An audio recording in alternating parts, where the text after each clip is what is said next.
Space में हम इस धरती तक सीमित नहीं है। हम वो पहली संस्कृति हैं जिसने तारों की भाषा दुनिया को सिखाई, जिसने नक्षत्रों को संज्ञा दी, जिसने आकाश से गंगा निकाली और जिसने सागर पर सेतु बनाया। मैं तो यह भी पूछना चाहता हूं मेरे भाई, जिन लोगों को लगता हो कि यह कल्पना है, वैसे तो वो आपके अज्ञान के कारण कल्पना लगती, जैसे बहुत सी चीजें विज्ञान की आज से 100-150 साल पहले कल्पना लगती थी, पर उनसे पूछ लो कि भाई ऐसी कल्पना भी तुम क्यों नहीं कर पाए? उसके लिए भी तो इतनी विराट दृष्टि चाहिए कि आप आकाश गंगा तक सोच सकें।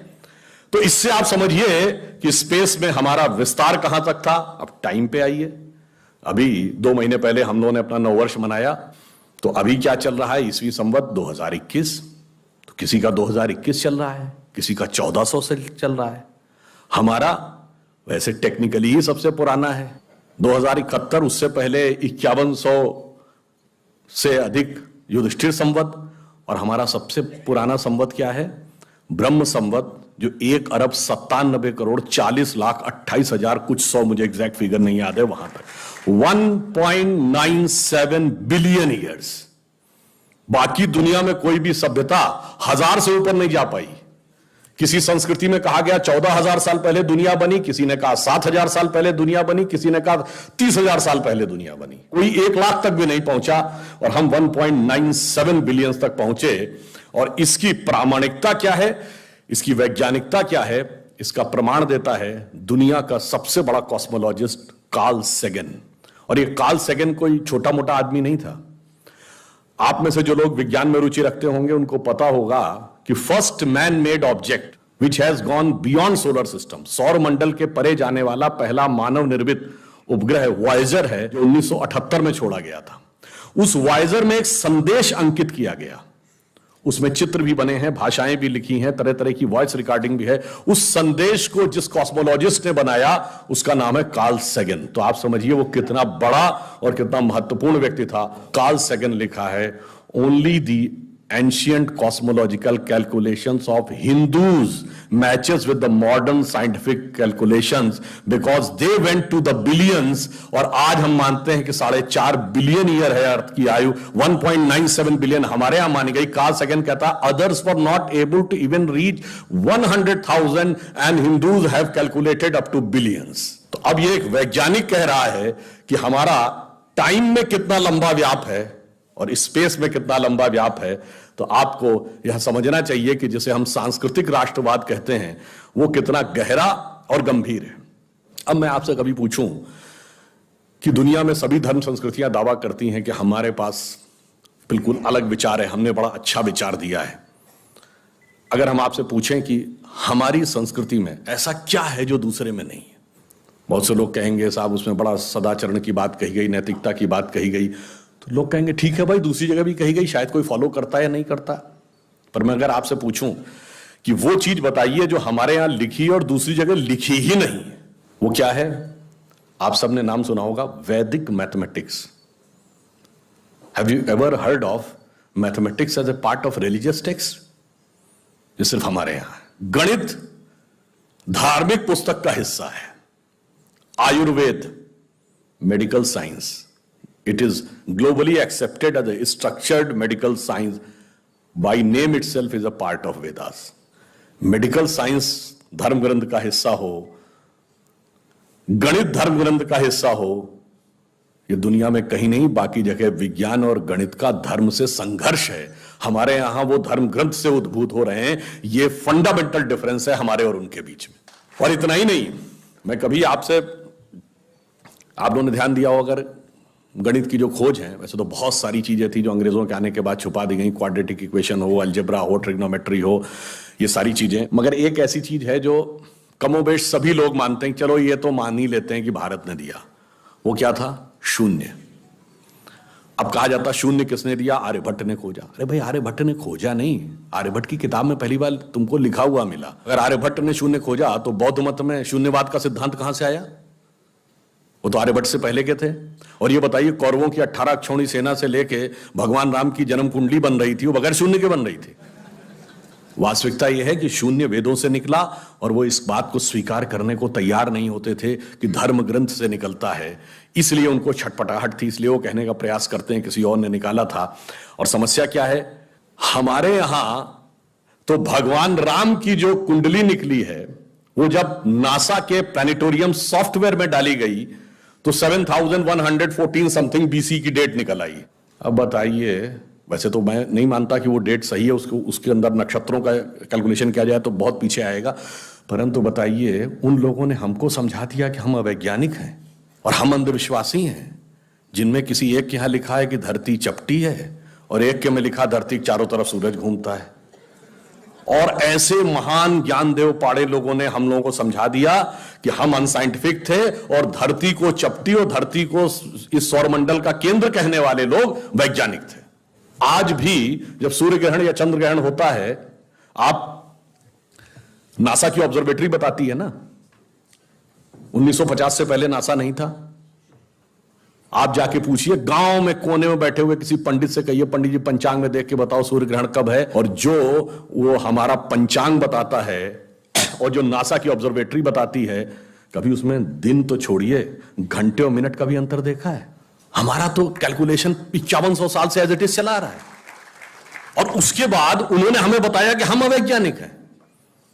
आज भी आप बताइए, उत्तर भारत में उतना नहीं दिखता, दक्षिण भारत के मंदिरों में जाइए, नवग्रह बने हैं तो सूर्य केंद्र में है कि धरती केंद्र में है? सूर्य के 7 किरणें होती हैं, 7 घोड़े सूर्य के बने कि नहीं मंदिरों में? अब बताइए, ऐसा हमारे दिमागों में भर दिया जाता है। हम लोगों ने भी विज्ञान में पढ़ा कि सबसे पहले 9 ग्रहों की खोज किसने की? केपलर ने, Kepler's law of planetary motion. हम सब ने, जिसने फिजिक्स पढ़ी होगी 10वीं 11वीं 12वीं में, कभी न कभी Kepler's law of planetary motion पढ़े होंगे कि केपलर ने सबसे पहले बताया कि 9 ग्रह होते हैं। अब ये बताइए, इधर जब हम पूजा करते हैं तो पंडित जी हाथ में जल ले क्या बोलते हैं? ब्रह्मा मुरारी त्रिपुरांतकारी भानु शशि भूमि सुतो बुधश्च और गुरुश्च शुक्र शनि राहु केतु सर्वे ग्रहा शांति करो भवन्तु। अब ये 9 ग्रहों के नाम केपलर बताए थे कि पंडित जी बताए हैं, और हजारों साल से बता रहे हैं। और उसमें मजे की बात यह है कि मंगल के लिए भूमि सुत यानी भूमि का बेटा, धरती का बेटा शब्द है। या अब जाके साइंस ने यह कन्फर्म किया है कुछ समय पहले कि एक थ्योरी है कि कभी एक जमाने में बहुत बड़ा एस्टेरॉयड टकराया था कि धरती से, और धरती का एक टुकड़ा अलग हो गया था, वही टुकड़ा बाद में मंगल बन गया। और भूमि सुत हमारे यहां लिखा हुआ, मंगल के पर्यायवाची में भूमि नंदन भूमि सुत जैसे शब्द हैं।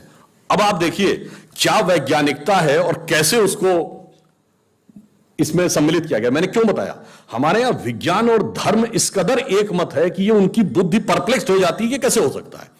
अब मैं शून्य पे आता हूं, हमने शून्य खोजा, मगर महत्वपूर्ण बात है हमने शून्य क्यों खोजा, हम शून्य खोजने में सफल क्यों हुए और वो क्यों नहीं सफल हो पाए। बड़ी बड़ी दुनिया की civilisation, Chinese civilisation, Mesopotamian, Babylonian, Egypt की सिविलाइजेशन, ग्रीस की civilisation, Roman empire, Turkish empire, Inca, Maya, Aztec, कोई जीरो नहीं खोज पाया।